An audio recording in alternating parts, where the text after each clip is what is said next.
I want to give you an opportunity to respond to transgender Americans who think your web video and comments on the campaign trail are making them all out to be child molesters. It doesn't make sense for grown adult men, strangers, to be alone in a restroom with a little girl. If the law is such that any man, if he feels like it, can go in a women's restroom and you can't ask him to leave, that opens the door for criminals.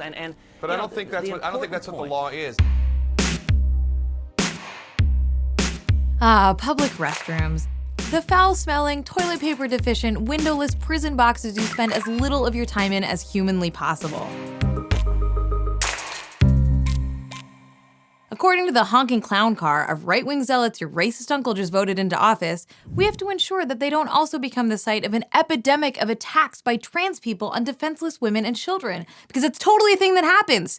Except it doesn't. This is ridiculous, made-up nonsense.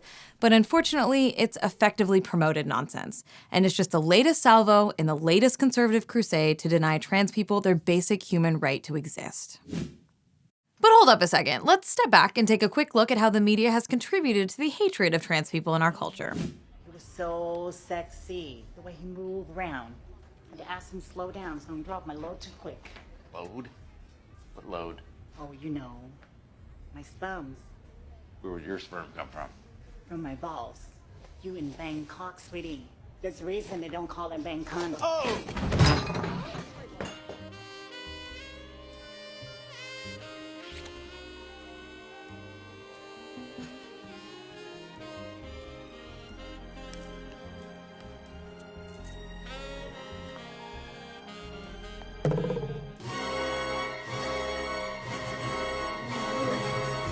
She's a man.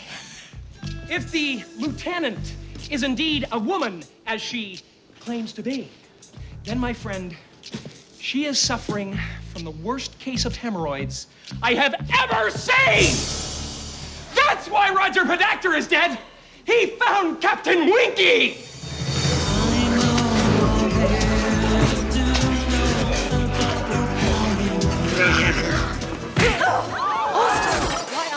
Did you hit that woman? Right, let me show you, baby. That ain't no woman. It's a man. Hi, Dad. Hi, Mr. Bing. Nora. Charles. Aren't you a little old to be wearing a dress like that? Don't you have a little too much penis to be wearing a dress like that? Are you like a male model or a female model? Well, it's not defined by binary constructs. That's cool. I don't like labels either. But I think he's asking, do you have a hot dog or a bun? Do you have a wiener or vagina? All is all to all. The parade of hack comedians hilariously reacting to trans people really reached a high point in the 1990s, despite the overall gains the LGBT community was making towards mainstream acceptance. We might cringe now at what passed for visibility then, but the fact is, Ellen DeGeneres coming out on her primetime sitcom in 1996 was a huge deal. It was so huge, she lost advertisers. Why do I have to be so ashamed? I mean, why can't I just say the truth? I mean, be who I am. I'm 35 years old. I'm so afraid to tell people. I mean, Susan, I'm gay.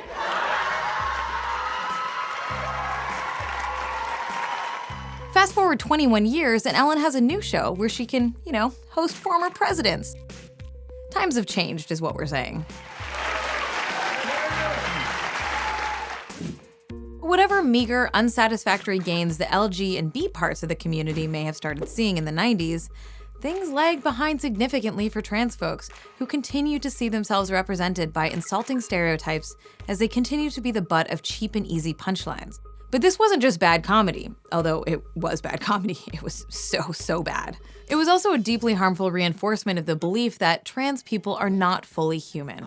These jokes told trans people to keep living in the shadows, suffering lives of fear or shame, because society was still a long way from understanding or accepting them. Frankly, let's take our collective nostalgia for Austin Powers, Ace Ventura, Naked Gun, and other movies like them and kindle a dumpster fire with them. There are problematic faves, and then there are problematic faves, people. We don't need more narratives like them. What we do need are more efforts to tell authentic trans stories. Although there might be problems apparent with it now, Boys Don't Cry, based on the life and tragic death of Brandon Teena, was a watershed moment in cinema. Though it wasn't a story that offered much hope for the future, and though Brandon was played by cisgender actor Hilary Swank, for many trans people at the time, it was galvanizing to see themselves represented on screen, and represented in ways that emphasized a trans character's humanity, his desires and struggles, and the horrifying hostility he faced in the world just for daring to live an honest life. Thankfully, we've come a long way since then. Visible vocal trans women like actor Laverne Cox and writer Janet Mock continue to advocate tirelessly for trans rights, which, let us remember, are human rights, by emphasizing that the issues affecting trans people need to be part of the cultural conversation and need to not be easy punchlines for lazy comedians. Public figures like these and TV shows like Orange is the New Black and Transparent are successful in part because of, not despite, the way they spread a greater awareness of trans existence and trans experience. Granted, shows like Transparent continue to cast cisgender actors in prominent roles, but still, we're taking baby steps. And the girl at the cash register said, I need to see some ID with that credit card of yours. And you know what that's like, right? And then she said, oh. Like that, you know? And she rung up the batteries or something. So that was a big victory. For many conservatives, even those baby steps our culture is taking towards better acceptance of trans people represent a significant and terrifying threat. We're seeing the backlash to this progress as those conservatives fight back with so-called bathroom bills, like Texas's SB 6 and North Carolina's hilariously named Public Facilities Privacy and Security Act, more commonly referred to as HB 2. Some of these bills stipulate that people can only use the bathroom that corresponds to the gender indicated on their birth certificates. SB 6 makes it a crime to enter a restroom not designated for a person's biological sex at birth. HB 2 was passed in March of 2016, a move that the Associated Press estimated would have cost the state almost $4 billion over a period of 12 years. $4 billion! This is due to the number of businesses, sporting events, concerts, and other potential sources of revenue that were boycotting the state as a result of the legislation. It was the NCAA's boycott that put the most pressure on the state. And in a weak attempt to bring college basketball championships back to North Carolina, legislators repealed HB 2 in late March with a new bill that's no repeal at all. Commonly referred to as HB 2.0, the new bill actually forbids cities, towns, and schools in the state from passing non-discrimination measures that protect LGBT people until 2020. Unfortunately, the NCAA fell for the charade and is allowing championships to return to the state. This is at a time when trans folks continue to face disproportionately high rates of unemployment and poverty, and when trans women of color are being murdered at a rate that constitutes a national crisis, one that deserves tremendous immediate national attention and resources. In the midst of these very real problems, conservative legislators want to convince us that trans people using restrooms are the real danger, which is utterly absurd. How about this? How about we all stop policing gender in Target bathrooms and go back to buying way more stuff than we originally went in there for? In fact, if we want to get real, if there's a group of people who need to be protected from assault and harassment when they're just trying to pee, it's trans folks. 70% of trans folks report being denied access, verbally harassed, or physically assaulted in public restrooms. Some argue that an easy solution to these problems would be for trans people to simply always use private single-occupant restrooms, but this is a deeply unsatisfactory answer for a number of reasons. First of all, so many places across the country don't even have such accommodations. Many malls, restaurants, movie theaters, and other spaces only have restrooms that can accommodate several people at once. But more importantly, as history should have taught us by now, separate can never truly be equal. As trans teen Gavin Grimm explains, it's an exclusion. It's saying that I'm not fit to be in communal spaces with my peers. It's saying I'm different from them. I'm not deserving of the same opportunities that my peers get. And I don't pose a threat or any form of harm to people using the correct bathroom. The fact is, these bills aren't really motivated by concerns about bathrooms. The real point of these bills is obvious: to deny trans people the simple right and freedom to participate in day-to-day life. As Laverne Cox and so many others keep patiently explaining.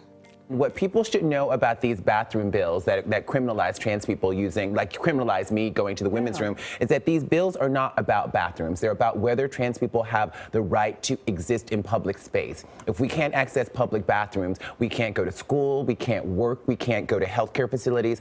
This is about public accommodations, and so public accommodations are always key to civil rights.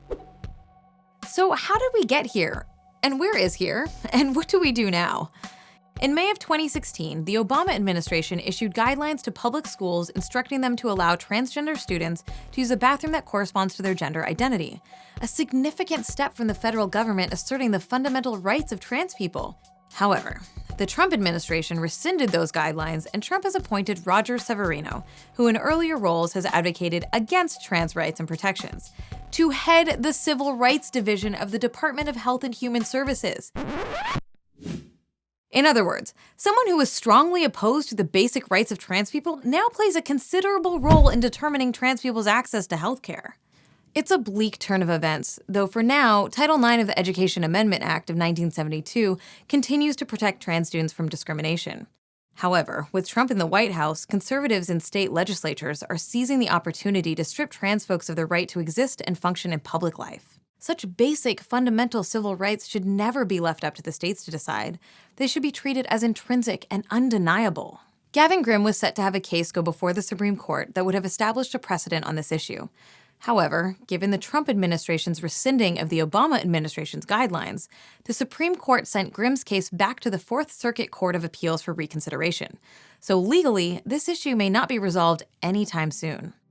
It's clear that the struggle for trans acceptance and trans freedom is far from over, but it's equally clear that people will not stop fighting until those goals have been achieved, and that partially because of better representations in the media, trans people now have more public support than ever. We must all continue to stand with them until their rights to live as full and free human beings have been cemented at every level. This is our new video series. We hope you love it. If you do, please share with your friends, subscribe for more episodes, and please donate to help us keep making them.